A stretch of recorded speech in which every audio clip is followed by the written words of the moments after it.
నాకు చిన్నప్పటి నుంచి అలర్జీ అనమాట. రోల్డ్ గోల్డ్ ఐటమ్స్ ఏది పెట్టుకున్నా అలర్జీయేనండి. ఇయర్ రింగ్స్ అయినా, వాచెస్ అయినా, చైన్స్ అయినా ఏదైనా నాకైతే పడదనమాట.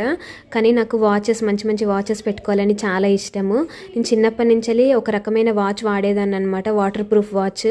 ఇంకా అది తప్ప నేను ఏది వేసుకున్నా సరే నాకు మొత్తం చెయ్యంతా ఎలర్జీ వస్తుంది. ప్రతిరోజు వేసుకోం కదా, అట్లీస్ట్ బయటికి వెళ్ళినప్పుడైనా ఇలాంటి వాచెస్ పెట్టుకుందాం అని చెప్పేసి చాలా డేర్ చేసి మీషో నుంచి అయితే వాచెస్ ఆర్డర్ పెట్టానండి. కాంబో ఆఫ్ 2 తీసుకున్నాను. ఒకటేమో బ్లూ, ఒకటేమో పింక్, 2 కలర్స్ తీసుకున్నాను అనమాట. నేను ఎప్పుడు ఫస్ట్ నుంచి వాడే వాచ్ ఇదనమాట. దీనికి అసలు ఎలాంటి ఎలర్జీ రాదండి. దీనికి బ్యాటరీ వేయమని చెప్పేసి ఏదైనా వాచ్ షాప్కి వెళ్ళి అడిగితే చాలా వెటకారంగా చూస్తున్నారు. ఇది ఎన్ని సంవత్సరాల క్రితంది అని చెప్పేసి అడుగుతున్నారండి. ఇంక ఇట్లా కాదులే, బయటికి వెళ్ళినప్పుడైనా ఒక మంచి వాచ్ పెట్టుకోవాలి అని చెప్పేసి అయితే నేను మీషో నుంచి ఆర్డర్ చేశాను. దీనికి సంబంధించిన లింక్ అయితే నేను కమ్యూనిటీ పోస్ట్లో ఇస్తానండి. ఇన్ కేస్ మీకు కానీ నచ్చితే చెక్అవుట్ చేయండి. నాకు ఈ రెండిట్లలో ఏది సెట్ అయింది కామెంట్ సెక్షన్లో షేర్ చేయండి.